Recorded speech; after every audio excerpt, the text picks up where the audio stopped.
Hi,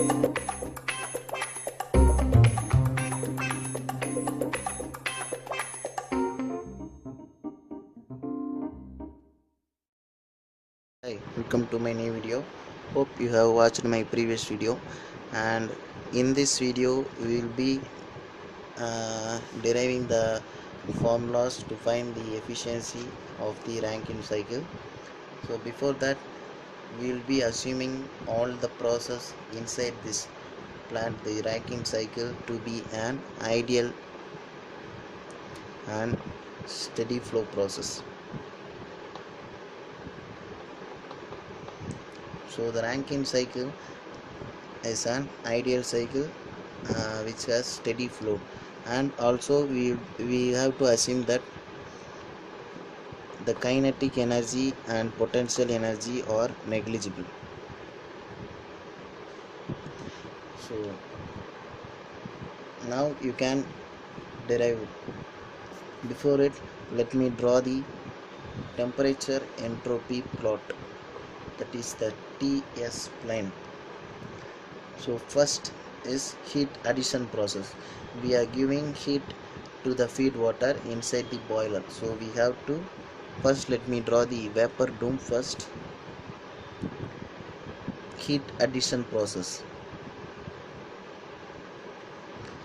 First is the heat addition process. So this is the boiler. We are giving heat.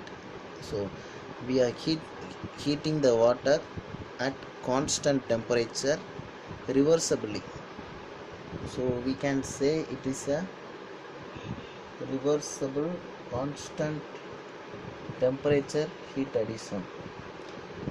So it is an ideal process only, so that's why we are using the word reversible constant pressure like that and all. So this is the reversible constant pressure heat addition. Oh sorry, I have drawn constant temperature. So it will be like this. The heat addition will be like this. Now so it is the heat addition area, and this is the reversible constant pressure heat addition. And after heat addition, we will be feeding it into the turbine, and we will expand the steam. This is the reversible adiabatic expansion of steam. Inside the turbine, it is expansion process, due to which we will be getting the work output, and we assume that the turbine to be an insulated thing. So hence it's an insulated, can be said to be as adiabatic. So it is the reversible adiabatic expansion of steam. And after that, reversible adiabatic means it is known as isentropic. So these things I have explained it clearly in my previous videos, so please watch my previous videos. So reversible adiabatic means it's an isentropic process. Isentropic means constant entropy, so that's why it is a straight line I am drawing. So constant entropy process. But in actual case, so this is an ideal case, but in actual practice this entropy is not constant. Entropy means it's a loss of it's a disorderness, it's a irreversibility, so I have explained it. So in actual process it can't be a constant value. You will be getting some entropy increase, there will be some disorderness, there will be some loss of available energy inside this turbine. So for actual case you will be getting like this, the curve will be getting like this. So actual process, the entropy will increase in this direction. So that is for actual case, but we will be considering only an ideal case to derive the problem. So just try to understand the ideal case, and an actual case it's not necessary actually to but you have to know the actual case. But while solving problems, you will be getting problems mostly in ideal cases only. So and next is the reversible constant temperature heat rejection. So here the temperature is reduced using the condenser. So this is the Q rejection. This is the heat addition. Boiler is the heat addition, whereas condenser is the heat rejection. And it is also a reversible constant pressure heat rejection. Boiler is the reversible constant pressure heat addition. And after that, pump is the compression process.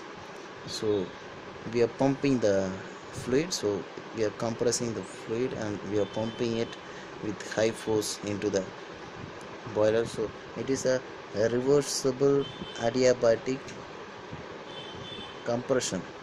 So hence it is a reversible adiabatic. It is also an isentropic. Oh, I'm sorry, it should be an isentropic for ideal case. I have drawn it for actual case, but for ideal case it should be a straight line.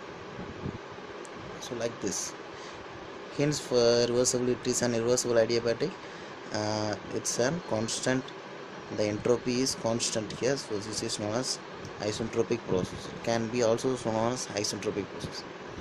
So that's it. For boiler, let me number this first. 1 2 3 4. For boiler it is heat input, so let me consider this as Q1. So Q1 is heat can be found out by difference in enthalpy, that is H1. The enthalpy difference here is H1 minus H4. You know enthalpy is CPT, so Cp into T2 minus T1. So this is the formula for heat transfer. So this is how you will be finding heat transfer for Rankine cycle for ideal case. Similarly for turbine, that is the work done by the turbine, that is also the difference in enthalpy. For turbine it is 1 2, so it is H1 minus H2. For condenser heat rejection, let it be Q2, so it will be H2 minus H3, that is the difference in enthalpy. And fourth one is the pump work output, that let it be WP, and it will be H4 minus H3. So while solving problems, your doubts will be cleared, so don't worry, we will be solving the problems in this topic, all this topic. So that's it. To find the efficiency, it's an output divided by input. Input is the heat input, output is the work output. W turbine, that is the work output we will be getting, and heat input is the Q1. But here we will be giving work input into the pump, so we have to subtract this work from the actual work, so that you will get the efficiency. So we have to subtract the pump work. So this is the formula for efficiency. Another important formula is that you have to remember is the steam rate. It would be better if you remember this directly, that is 3600 divided by Wt minus Wp, and the unit is kilojoule per kilowatt hour. So try to remember this. Also remember heat rate formula. I am giving it directly, so just remember as it is. It will be very much useful while solving the problems. This is nothing but the inverse of efficiency, that is, you can write like this also, 3600 divided by, and the unit is kilojoule per kilowatt hour.